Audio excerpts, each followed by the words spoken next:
Bonjour et bienvenue à toutes et à tous. Merci de participer à ce webinaire qui est entièrement dédié à la sécurité informatique dans le monde de la santé. Je suis François et je vous présente à côté Teddy. Bonjour. C'est nous serons vos hôtes et on vous accompagnera pendant toute cette session. Alors Teddy, maintenant que tout le monde est là et que nous sommes bien entendu prêts à se lancer, quel est le thème d'aujourd'hui ou plutôt pourquoi le thème de la sécurité dans le monde de la santé? Pour entrer dans le vif du sujet, je pense que vous avez tous été informés des récentes attaques dans le monde médical, les hôpitaux qui ont été attaqués, Périgueux, Dax à côté de nous, Chalon-sur-Saône. On s'est tout simplement dit que vous êtes en première ligne face à cette menace. Les données que vous collectez au quotidien, ce sont des données sensibles qui valent très cher, qui ont un tarif assez élevé sur le marché noir, on va dire, d'Internet. Il faut savoir qu'un dossier patient vaut entre 50 et 250 € sur ce marché. Du coup, on s'est demandé quels sont les enjeux, comment faire pour protéger votre système d'information et pourquoi il faut le protéger. C'est ce qu'on va essayer de donner comme information aujourd'hui lors de cette conférence. Eh bien, merci pour toutes ces précisions. C'est vrai qu'on se pose un petit peu tous énormément de questions sur ce sujet-là. On va essayer de vous apporter, bien évidemment, énormément d'informations. Donc, voici un petit peu le programme ou le menu de la soirée. Alors, tout d'abord, pour ceux qui ne nous connaissent pas, parce que certains d'entre vous nous connaissent, mais d'autres ne nous connaissent pas encore, on fera une brève présentation de l'entreprise DMP Informatique. Ensuite, on fera un focus sur les données que je dois protéger au quotidien. On verra les données générales et les données un peu plus spécialisées dans le monde de la santé, bien évidemment. Ensuite, il va être intéressant d'identifier et de connaître les différents types d'attaques afin de bien les maîtriser pour pouvoir évaluer derrière les risques. Et on abordera des thèmes importants qui sont notamment la partie, je dirais, juridique avec la réglementation RGPD. Et la dernière partie sera entièrement dédiée sur des bonnes pratiques que vous pouvez d'abord vous mettre en place, tout simplement de votre côté. Et en parallèle, nous vous présenterons les solutions informatiques qui existent, que nous proposons pour pouvoir vous accompagner et éviter les différentes cyberattaques. Écoutez, c'est parti. Je vais commencer par vous rappeler qui est DMP Informatique. Alors, DMP Informatique, c'est une entreprise qui existe depuis 2005 maintenant. C'est une entreprise qui est entièrement dédiée au monde de la e-santé. C'est important, on ne travaille pas avec des PME, nous ne travaillons qu'avec des cabinets médicaux, des libéraux, des spécialistes et dentistes. Nous sommes présents sur tout le secteur du sud-ouest, la Nouvelle-Aquitaine, essentiellement, je dirais, de La Rochelle jusqu'un peu plus bas chez nos amis du sud des Landes. Et en gros, nous escortons, nous avons sous notre aile à peu près 800 sites et 1200 clients au quotidien qui nous font confiance pour les accompagner sur leur informatique et divers produits et services que nous proposons. L'équipe est essentiellement composée de techniciens. C'est normal, c'est eux au quotidien en fait qui vous répondent au téléphone, qui vont en intervention chez vous physiquement pour réparer quoi que ce soit, ou tout simplement en déploiement de nouveaux sites qui arrivent. Ensuite, il y a une partie un peu plus administrative entre parenthèses avec des conseillers, dont moi-même était dit faisant partie. Une équipe marketing qui nous a permis, comme aujourd'hui, de réaliser ce webinaire, notamment, toute la communication qui est là autour. Et puis, un service très important pour nous qui existe depuis maintenant quelques années, c'est le service relation client qui permet, après chaque intervention ou déplacement d'un technicien, de vérifier que tout va bien derrière et que tout est opérationnel. Voilà un petit peu pour la présentation de DMP Informatique. Teddy, je te laisse un petit peu nous présenter notre implication dans le monde de la santé. C'est exactement ça. Aujourd'hui, en fait, on existe depuis 2005. Et en fait, depuis 2005, avec cette petite diapo, vous voyez un petit peu tout ce qu'on a réalisé dans le monde de l'informatique médicale, de la e-santé. Donc, en 2005, avec la mise en place de la CCM, jusqu'en 2021, avec la mise en place de l'ordonnance dématérialisée et de la e-prescription, en passant par l'installation du DMP, en passant par le déploiement aussi de la RGPD en 2018. Très bien. Donc voilà un petit peu pour la présentation de notre entreprise. J'espère que tout a été clair. Le sujet suivant que nous allons aborder va être tout simplement de voir avec vous et de débattre notamment sur les données que l'on doit protéger. Aujourd'hui, votre cabinet médical est équipé en informatique. Vous récoltez au quotidien différentes données. Et donc, l'idée, c'est de les lister et de voir avec vous. Alors, on va partir d'abord d'un point de vue un peu plus global et on va d'abord vous expliquer ce que c'est une donnée à caractère personnel. Alors, une donnée à caractère personnel, c'est tout simplement une donnée qui permet en fait d'identifier directement ou indirectement une personne. Ça peut être un numéro de téléphone, ça peut être une photo, une adresse mail, une pièce d'identité. Donc voilà, c'est vraiment quelque chose qui permet d'identifier quelqu'un, une personne physique. D'accord, donc ça c'est en gros pour toute société, toute structure, que je Exactement. sois boulanger ou que je sois chez Darty, etc., etc. On récolte ce type de données, mais qu'en est-il des données de santé? Alors, au quotidien, vous collectez des données qui sont ultra sensibles. Ce sont des données de santé. Une donnée de santé, c'est une donnée qui permet de caractériser l'état physique ou mental d'une personne. D'accord. Ça peut être un état passé, un état présent ou un état futur. Donc, on va retrouver ces informations dans vos logiciels avec les ordonnances, avec les courriers, avec les résultats d'examen, les comptes rendus ou bien les feuilles de soins. Donc, il y a énormément de données sensibles, bien entendu, comme vous l'avez compris, que vous utilisez au quotidien. Et on va voir qu'il est très important, pour différentes raisons, de les protéger, parce qu'aujourd'hui, malheureusement, vous représentez un gros gâteau, un énorme gâteau que les hackers maintenant veulent se partager, veulent croquer dedans. Donc, c'est pour ça qu'on va vous présenter après derrière différentes choses importantes à avoir pour pouvoir pallier à tout ça. Alors, ensuite, avant de dire comment je protège ou avec quoi je protège, il est important d'identifier et de connaître les différents types d'attaques. Qu'est-ce que je protège? De quoi je me protège plutôt? Alors, tout d'abord, nous avons… Alors, on va utiliser différents termes, donc n'hésitez pas à nous interpeller si jamais ça ne va pas. Les premiers types d'attaques que l'on a identifiés pour vous ce soir, ce sont en fait le phishing. Le phishing est plutôt représentatif sur un email que vous recevez qui va venir, ou tout du moins vous pensez qu'il va venir d'un organisme que vous connaissez, que ce soit votre banque, que ce soit… je ne sais pas moi, une société, les télécoms, ce que vous voulez. Et en fait, l'idée est de se confondre avec cette identité. Ce mail a pour but de vous demander des informations sensibles, donc du style, par exemple, votre banque qui vous demande de vous redonner le numéro de votre carte bancaire. Alors surtout, il ne faut pas répondre ce genre d'email, bien entendu. Vous allez voir juste après, on va vous montrer, typiquement un mail de phishing qui arrive là, où en fait on va retrouver plusieurs erreurs. Donc on essaie également de les identifier, on est vigilant. On voit ici que l'adresse mail n'est pas vraiment un vrai nom de domaine derrière qui correspondrait à la Société Générale, mais pas que. On voit qu'il y a pas mal d'erreurs qui arrivent, notamment des erreurs d'orthographe, effectivement il n'y a pas de E. Et surtout, ce qu'il ne faut pas faire, c'est cliquer sur les liens qui sont intégrés sur ce mail, puisque c'est à partir de là que le lien PG peut se mettre en route et que le piège se met en route. Tout simplement. Alors, juste avant, une chose très importante, aujourd'hui, 91% des attaques passent par les mails. Donc, effectivement, Oui. il faut être très vigilant par rapport aux mails que vous recevez. Alors ensuite, il y a un autre type d'attaque qui est ce qu'on appelle la perte d'information. Alors la perte d'information, elle peut être causée par beaucoup de choses, mais c'est surtout en fait l'arrêt momentané en fait de votre système informatique. Et ça représente 50% des failles de sécurité. Alors ça peut être des attaques externes, des erreurs humaines, une clé USB que j'amène de chez moi qui était tout simplement verrouillée par un virus.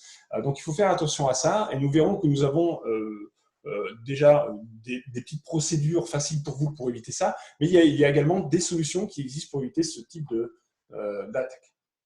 De menace. De menace, pardon. Ensuite, vous avez le piratage. Alors, le piratage, tout simplement, c'est l'intrusion d'une personne qui est extérieure à votre cabinet, à votre système d'information, tout simplement, qui va se connecter à votre système, à votre ordinateur, pour tout simplement récupérer des informations qui vous sont propres et les revendre sur le marché noir d'Internet. Ok.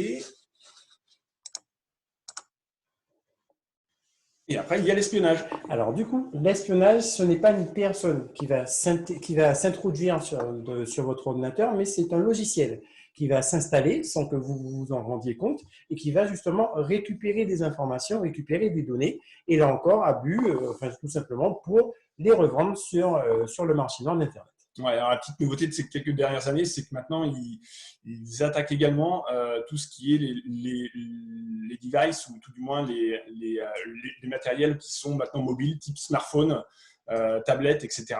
Donc attention, il faut également prendre en compte ce genre de menace sur ce type de matériel. d'équipement. Ouais, tout à fait. Je te laisse faire les vérifications en Oui, bien sûr. Allez. Donc aujourd'hui, en fait, c'est le type de menace qui est un petit peu à la mode en ce moment. C'est vrai. C'est les ransomware, tout simplement. Comment ça fonctionne? C'est tout simplement des menaces qui viennent, encore une fois, de vos boîtes mail. C'est un petit logiciel qui va s'installer sur votre boîte mail et qui va crypter en fait l'intégralité de vos données.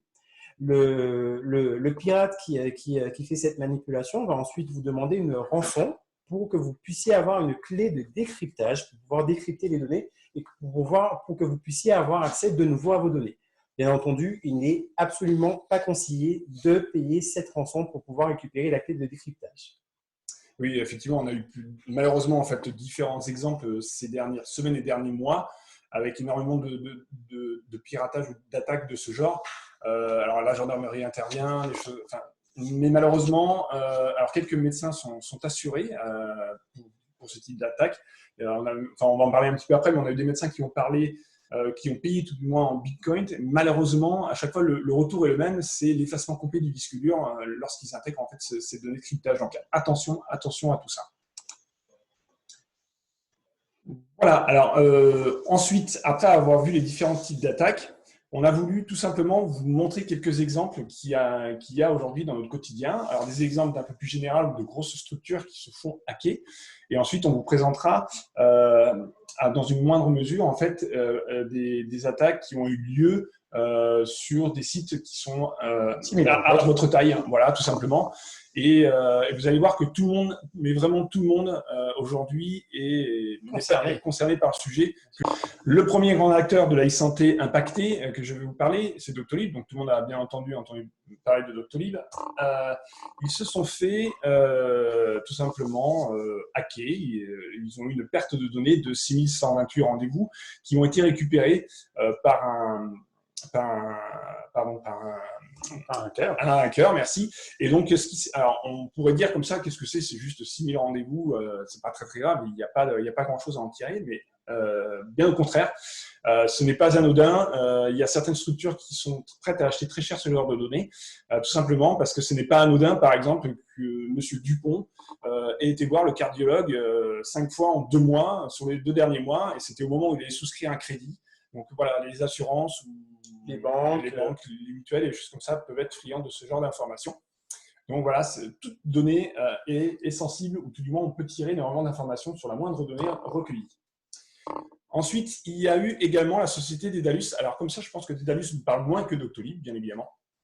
En revanche, Dedalus est présent partout dans les différents hôpitaux. C'est le leader en fait européen des logiciels pour les hôpitaux. Ils ont été victimes en décembre dernier d'un ransomware. Donc petit à petit, toutes les données se sont effacées et ils ont dû en fait payer une rançon. Alors j'ai pas eu le fin mot s'ils ont payé, si ça a été rétabli. Mais par contre, ce qu'il faut savoir, c'est qu'ils ont été vraiment bloqués pendant plusieurs semaines. C'est très impactant pour ce genre d'entreprise.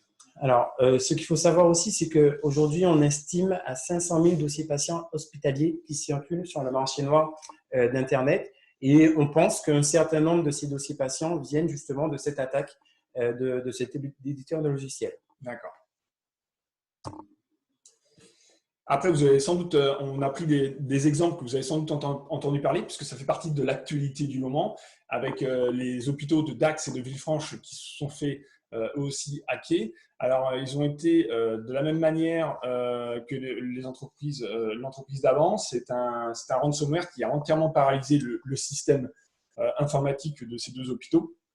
On a vu des images, moi, qui m'ont un petit peu stupéfait, avec des urgences qui sont bloquées, des malades qui arrivent et ils ne savent pas comment les traiter. Donc, ça peut vraiment être très impactant. Et il y a eu également la même chose. On le voit, donc là, ici, c'était sur Villefranche-sur-Saône, mais l'idée, c'était de vous dire qu'il y a eu 15 jours pour retrouver au minimum un retour à la normale. Mais il y a eu également Dax, je crois, qui a subi ce même genre d'attaque. Pas Dax, mais pardon, Périgueux. Mais eux étaient très bien équipés en termes de firewall, etc. Ils ont pu stopper l'attaque avant qu'elle intègre l'hôpital. Teddy, je vais te laisser la parole pour les exemples un peu plus locaux. C'est ça, exactement. En fait, voilà, on vous a dit effectivement, tout le monde est concerné, des grands groupes comme des plus petits, effectivement. Donc là, on va prendre des exemples de cabinets médicaux, libéraux comme vous-même, qui ont été attaqués. Donc vous aussi, vous pouvez être aussi impacté par ce type d'attaque. Le premier exemple qu'on va prendre, en fait, tout simplement, ça va être un cabinet de cardio, voilà, où là, il n'y a absolument aucune protection. Il n'y a pas d'antivirus, il n'y a pas de sauvegarde, les mails ne sont pas protégés, eh bien, on se fait attaquer, on reçoit un ransomware, les données sont cryptées, et là, la conséquence, c'est d'avoir 20 ans de travail perdu en 48 heures. Alors, pour cet exemple-là, justement, l'assurance avait payé la rançon pour justement récupérer la clé de décryptage. Cette clé de décryptage n'a pas fonctionné. Et le praticien a tout simplement perdu 20 ans de données. Donc là, on va partir sur un deuxième exemple. Cette fois-ci, c'est un cabinet de groupe, un cabinet de médecins généralistes. Effectivement, là, il y a eu un peu plus de protection. Il y a eu effectivement un antivirus installé. Mais par contre, pas de mail. Autre chose, il n'y a pas de sauvegarde automatique. La sauvegarde est mal gérée. On ne sait pas exactement qui fait la sauvegarde. Oui, c'est la secrétaire, c'est le collègue, etc. Donc là, on est obligé de repartir sur des données qui remontent à 6 mois. Donc 6 mois de données perdues. Ça, c'est juste pour vous montrer qu'effectivement, aujourd'hui, si on ferme une porte, à savoir un antivirus, et qu'on laisse la fenêtre ouverte, ça ne sert absolument à rien. Il faut tout cadenasser. Donc là, on va partir sur un autre exemple. Cette fois-ci, c'est un cabinet de 8 médecins généralistes. Alors là, il y a un peu plus de protection. Il y a des antivirus. Il y a une sauvegarde automatique en ligne, HADS, qui est mise en place. Mais par contre, il n'y a pas de protection de mail.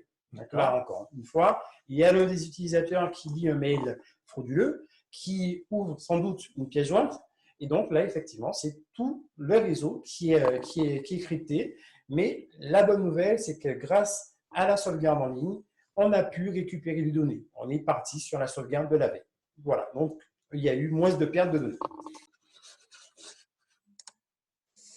On a vu les types de menaces. Les types de menaces. Par contre, il faut qu'on discute maintenant des risques encourus. Alors, pour le patient, tout d'abord. Les risques encourus sont désastreux. Alors, pour le patient, toutes les données que vous collectez sont renseignées dans vos dossiers patients. Donc, imaginez un petit peu les dégâts que ça peut provoquer si jamais toutes ces données-là sont entre les mains d'une personne malveillante. Donc, on va parler de disparition de données, on va parler d'usurpation d'identité. Ça peut aller très loin, effectivement. Donc, ça, c'est pour le patient. Et donc, pour le praticien, qu'est-ce qui se passe? Pour le praticien, c'est tout aussi dommageable. Qui dit arrêt total d'activité dit perte de chiffre d'affaires. Qui dit perte de données dit suivi médical, problème de suivi médical. On peut aussi aller un peu plus loin avec des sanctions civiles et des sanctions pénales. Donc, effectivement, je le répète, les risques sont désastreux. Alors, il est rouge, il peut peut-être faire mal aux yeux, mais il est là, donc il faut qu'on en discute. Il y a aujourd'hui un code pénal qui a certaines lignes qui expliquent effectivement vous êtes responsable des données, mais tout du moins en fait les données de vos patients sont des données sensibles et il faut en prendre soin et il faut les sécuriser. Alors, bien évidemment, aujourd'hui, personne n'a été jugé et a reçu 5 ans de prison et 300 000 € d'amende. Par contre, en revanche, si je m'abuse, je crois qu'il y a eu quelques médecins qui n'avaient fait des sauvegardes sur des serveurs qui n'étaient pas HADS pour recevoir des données de santé, type un Google Drive, et ils ont été pris un petit peu la main dans le sac, si je puis dire, par la CNIL, qui les a condamnés à chacun, je crois, à 6 000 € d'amende. Ouais. Voilà. Bon. C'est vraiment, je pense, qu'il commence un petit peu à marquer le coup pour sensibiliser tout le monde sur ce type de données et éviter que n'importe quelle donnée se retrouve n'importe où sur le dark web. Donc, voilà pour ça. Et Teddy va maintenant parler de cette fameuse RGPD. Et effectivement, le RGPD, réglementation générale pour la protection des données, donc qui a été mise en place en mai 2018. Alors effectivement, c'est la partie un peu moins sexy, mais en fait, qu'est-ce qu'elle va dire cette RGPD? Ça va tout simplement vous dire que la responsabilité des professionnels de santé est engagée. D'accord? Donc, qu'est-ce qu'on va vous demander? On va vous demander en fait tout simplement de tout mettre en œuvre pour protéger les données que vous collectez au quotidien. Donc, qu'est-ce qu'on va vous demander? De faire des sauvegardes externalisées sur des hébergeurs qui sont certifiés pour collecter justement ces données de santé. HADS signifie hébergeur de données de santé, hébergeur agréé de données de santé, pardon. Et on va vous demander aussi surtout d'avoir des antivirus professionnels qui sont installés sur tous les postes. On ne parle pas justement seulement du serveur, on parle réellement de tous les postes de votre réseau informatique.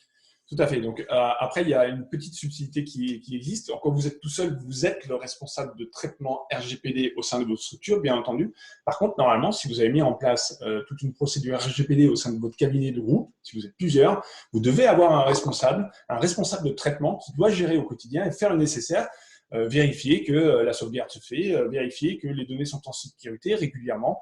Donc voilà, attention, vous êtes responsable de tout ça. Alors, on vient de voir en fait un petit peu les risques encourus. J'ai une bonne nouvelle, c'est que de vous-même, vous pouvez d'ores et déjà, avoir un bon usage, ou du moins des bonnes pratiques, avec des petits trucs et astuces un petit peu simples déjà pour mettre à jour votre système et éviter quelques petites attaques. Et on verra ensuite dans un deuxième temps les solutions qui sont mises en annexe pour pouvoir vous aider à éviter d'avoir des différentes attaques. Alors, voici quelques gestes simples que vous pouvez réaliser. C'est ça. Alors, c'est une liste effectivement non exhaustive de ce qu'on peut faire, mais voilà, on a listé un petit peu un certain nombre de choses que vous pouvez d'ores et déjà mettre en pratique. À savoir, le premier point, c'est réellement de créer des mots de passe complexes avec un certain nombre de caractères, avec des chiffres, avec des majuscules, avec des caractères spéciaux, justement, pour compliquer un petit peu la tâche des pirates informatiques. Il faut absolument, et ça j'y tiens, je mets un point, mettre à jour votre ordinateur, vos logiciels, vos antivirus. Tout logiciel et tout matériel doit être sur la dernière version. Sinon, c'est les portes ouvertes à n'importe quoi. Donc, je mets à jour mon Windows, je mets à jour mon logiciel et déjà, c'est déjà une bonne pratique, des gestes simples pour pouvoir faire contrer tout du moins les attaques. Concernant maintenant l'informatique en général du cabinet, il va falloir en fait dissocier l'usage personnel de l'usage professionnel. Donc là, on parle effectivement de vos pratiques, mais aussi de la pratique de tous les utilisateurs du réseau. Donc effectivement, aujourd'hui, il va falloir, on va en parler un peu plus tard, mais supprimer tout ce qui est mail grand public, supprimer tout ce qui est ouverture de mail, de copains, de choses comme ça, et passer vraiment sur des usages professionnels et uniquement professionnels. Disons qu'en plus, c'est simple à mettre en place. Aujourd'hui, on a tous un smartphone, donc je consulte mes mails perso sur mon smartphone et je consulte ma messagerie professionnelle sur mon ordinateur professionnel. C'est pas plus compliqué que ça. Ensuite, il faut bien entendu bien réaliser ses sauvegardes et interdire l'accès aux messageries non sécurisées, donc ça on en a parlé, vérifier les différentes URL des sites consultés et puis surtout être vigilant et suspicieux. Effectivement. Donc la question, voilà, ce qu'il faut se dire, c'est tout simplement pourquoi je reçois ce mail, pourquoi cette personne m'envoie ce mail, pourquoi il y a ce lien, pourquoi quand je vais sur un site, est-ce que le lien est cohérent. Voilà, il faut toujours se poser des questions et voir effectivement s'il y a un doute. Et au moindre doute, on n'ouvre pas, on ne clique pas, et comme ça, c'est plus simple. Alors ça, c'était quelques gestes simples. Nous avons aussi pour vous des bonnes pratiques. Donc, qu'est-ce qui se passe, Teddy, en cas de réception d'un mail suspicieux? Qu'est-ce que je dois faire? Alors, je ne vous le souhaite pas, mais de toute façon, vous allez en recevoir. Oui, effectivement. Oui. Donc, en cas de réception de mail suspicieux, la première chose, c'est d'éviter un maximum d'ouvrir le mail. Ne pas cliquer sur le lien. Si jamais vous avez ouvert le mail, ne cliquez sur aucun lien et n'ouvrir aucune pièce jointe. D'accord? La seconde étape, ça va être effectivement de signaler comme indésirable le mail que vous avez reçu et aussi de signaler votre mainteneur informatique, votre mainteneur du réseau de la réception de ce mail frauduleux. Et donc, si malheureusement, j'ai cliqué sur le lien trop tard et que je me suis rendu compte que malheureusement, il est trop tard et que je me suis fait attaquer, qu'est-ce que je fais? Dans ce cas-là, il n'y a pas 36 solutions. Hein. Il faut éteindre le poste, le débrancher du réseau, si jamais vous êtes en réseau, pour que justement le virus n'attaque pas l'intégralité du réseau.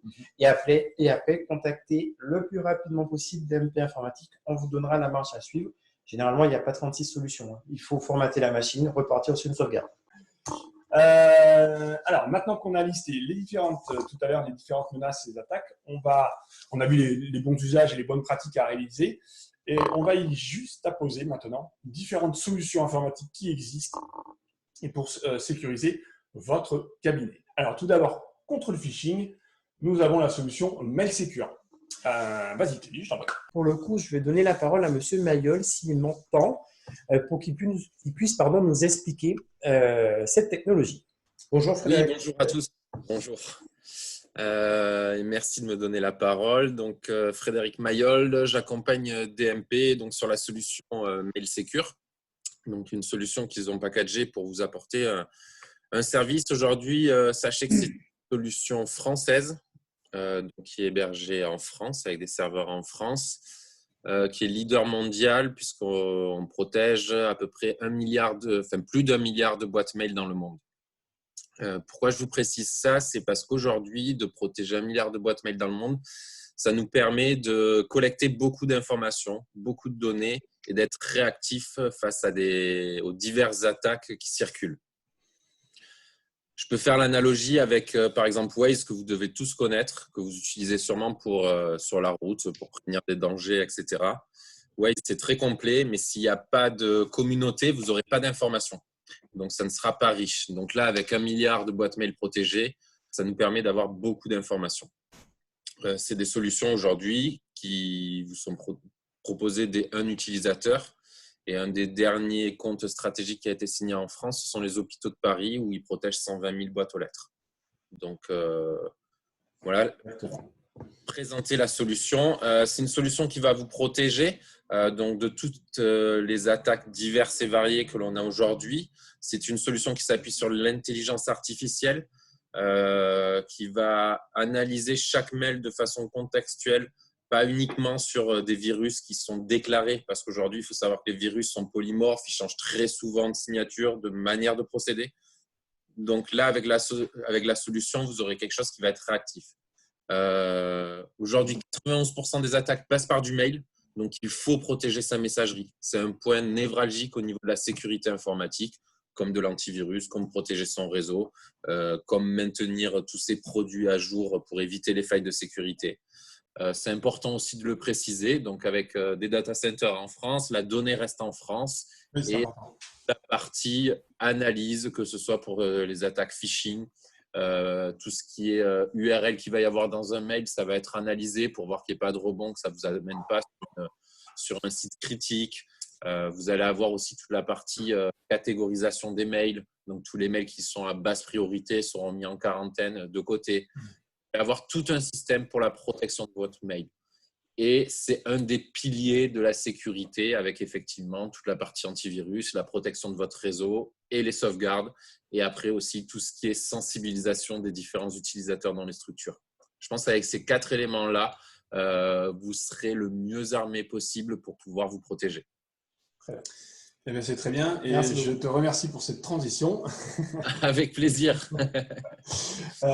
Puisque ensuite, après avoir parlé des mails filtrés, donc en complémentarité de ce qu'il vient de dire, c'est que cette offre-là nous permet, nous, de notre côté, d'avoir des rapports hebdomadaires sur comment vous êtes attaqué, qu'est-ce que vous recevez comme mauvais mail. Cette solution-là, on n'en a pas parlé, mais elle permet aussi d'éviter d'avoir des boîtes mail qui sont spammées. Donc, du coup, vous recevez uniquement que le bon courrier. Correspondance que vous voulez avoir. Voilà. Donc, ça, c'est… Nous, on utilise, puisque c'est important de le dire, on utilise aussi chez DMP Informatique et clairement, aujourd'hui, on ne reçoit que les mails qu'on veut recevoir. On ne reçoit plus de publicité, on ne reçoit plus de spam et effectivement, c'est vraiment génial. Ensuite, concernant la perte d'information, comment je peux combattre ce genre d'attaque? La perte d'information, effectivement, il y a pas, là encore, il faut effectivement avoir des sauvegardes régulières, des sauvegardes automatiques et des sauvegardes en ligne, tout simplement. Aujourd'hui, voilà, vous perdez l'information, on repart sur la sauvegarde de la veille, on récupère de façon rapide cette sauvegarde et on recommence à travailler. Donc, on récupère facilement les données avec ce type de sauvegarde.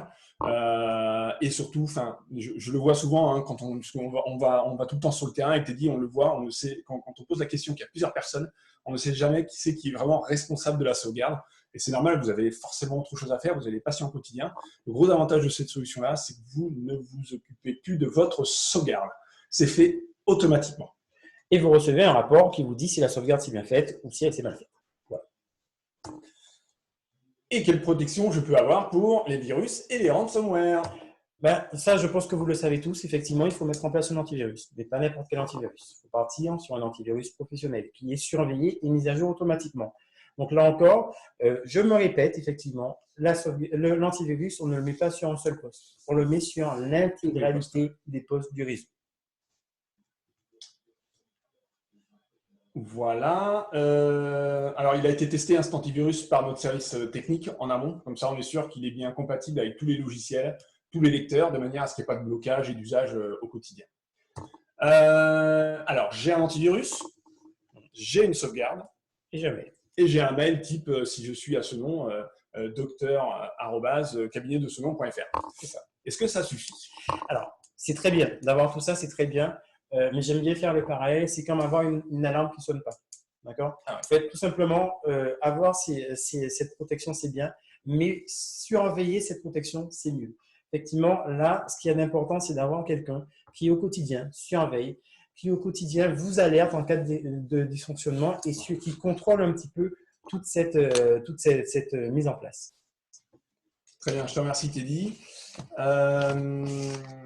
Donc la surveillance du poste et puis bien entendu une vérification par notre service technique et comme ça on est presque au courant avant vous que vous avez eu cette panne grâce à la supervision. Bien évidemment, comme vous en doutez, ce sont des solutions novatrices, des solutions qui arrivent maintenant sur le marché pour vous aider au quotidien à éviter de vous faire pirater, à conserver vos données. Donc bien évidemment, ce genre de solution n'est pas gratuite puisqu'il y a des développements derrière. Je pense qu'aujourd'hui, dans la tête des professionnels de santé, il faut faire évoluer le budget qui est alloué à la sauvegarde. Aujourd'hui, quand on passe dans un cabinet, on se dit que juste un bureau de sauvegarde suffit. Non, ça ne suffit plus. Il faut être conscient qu'aujourd'hui, vous devez mettre en place un système qui va vous protéger. Et pour cela, il faut tout simplement, quotidiennement, vous mettre un budget mensuel pour sauvegarder vos données. Donc, la première chose, on va vous défiler en fait quelques tarifs. Et ensuite, derrière, c'est juste des tarifs qui sont mis comme ça à titre d'information. Et bien évidemment, derrière, si vous souhaitez aller plus loin dans la démarche sur ce genre de solution, Teddy et moi-même, on se tiendra à votre disposition si vous voulez plus d'informations.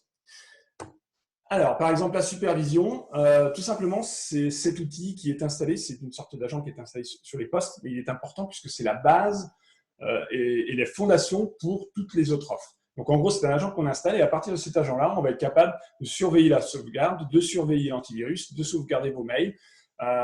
Et ça, c'est 15 € par mois et par poste.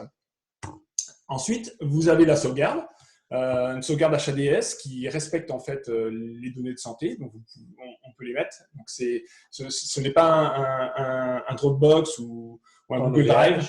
Bien entendu, c'est hébergé sur des serveurs qui sont agréés HADS, qui sont redondants à 200 km de distance. Enfin, voilà, il y a tout un protocole qui est bien étudié. Et cette sauvegarde est disponible à partir de 30 € par mois. Ensuite, les antivirus. Alors, l'antivirus professionnel que l'on vous propose chez DMP Informatique, il est à 7,50 € par mois, par poste. Là, c'est très simple. Et enfin, si vous voulez un nom de domaine et une adresse mail, eh bien, c'est 7,50 € par adresse mail par mois et 10 € pour le nom de domaine. Donc ça fait beaucoup de choses. Et si je vous vois déjà tous un petit peu avec vos calculatrices pour voir combien ça fait tous les mois pour mon budget sécurité, eh bien, vous êtes vite arrivé sur le fait que c'était 70 € par mois pour ce qu'on appelle le pack RGPD. Alors, il se nomme pack RGPD puisqu'il a été créé en 2018 avec l'arrivée de la RGPD. Donc, ça permettait de mettre en conformité tous les sites. Mais par contre, il a l'avantage d'avoir toutes les solutions intégrées. Donc, la supervision, ma sauvegarde en ligne, mon mail et mon antivirus pour 55 € par mois. Voilà, donc n'hésitez pas à nous mettre sur la messagerie en dessous si vous souhaitez plus d'informations sur le sujet. On se tient, avec Teddy, bien entendu, plus à votre disposition. Mais enfin, si jamais vous avez besoin de conseils, si vous voulez que nous réalisons un diagnostic de votre équipement, de votre système d'information, de votre informatique, n'hésitez pas à nous contacter. Vous nous contactez, on vient au cabinet, on fait le tour du cabinet, on fait le tour du poste et là, on vous dit, voilà, ça c'est bien, ça c'est bien, ça c'est pas bien. Moi, à votre place, que j'aurais fait. Donc voilà, n'hésitez pas à nous contacter et puis on se fera un plaisir de vous accompagner. Ici, on va tout simplement vous lister différentes sources qui sont intéressantes. Donc, les liens qui sont ici, ils sont simplement listés là, mais vous les retrouverez Lorsque les webinaires seront en ligne sur notre site internet, on les listera, vous y aurez accès de façon beaucoup plus simple qu'ici. Mais voilà, ce sont des informations comme si jamais vous avez le temps de regarder le complément d'enquête d'il y a 1 semaine et demie sur France 2 qui apportait énormément d'informations sur les attaques qui sont sur les données de santé. Et ça complétera vraiment tout ce qu'on vient de se dire aujourd'hui. N'hésitez pas à être curieux, c'est toujours mieux. J'espère que vous avez passé un bon moment, puis surtout que vous avez eu un maximum d'informations concernant en fait la sécurité des données de santé. Teddy, je te laisse le mot de la fin. Voilà. Alors, le mot de la fin va être très simple, ça va être tout simplement vigilance. Vigilance parce qu'effectivement, on a vu que vous êtes en première ligne face à toutes ces menaces. Vous êtes constamment attaqué. Les données que vous collectez au quotidien sont des données qui valent très cher. Donc, soyez vigilants. Mettez en place tout ce qu'il faut mettre en place pour protéger vos données. Et puis, si jamais vous avez du mal, si jamais tout ça vous semble flou, n'hésitez surtout pas à nous contacter. Surtout pas à nous demander de passer au cabinet pour tout simplement faire un tour, regarder avec vous comment vous pouvez améliorer la sécurité de votre cabinet. Donc voilà, merci beaucoup. Merci à toutes et à tous et on vous dit à très bientôt dans un nouveau webinaire. Bonne soirée. Au revoir. Au revoir.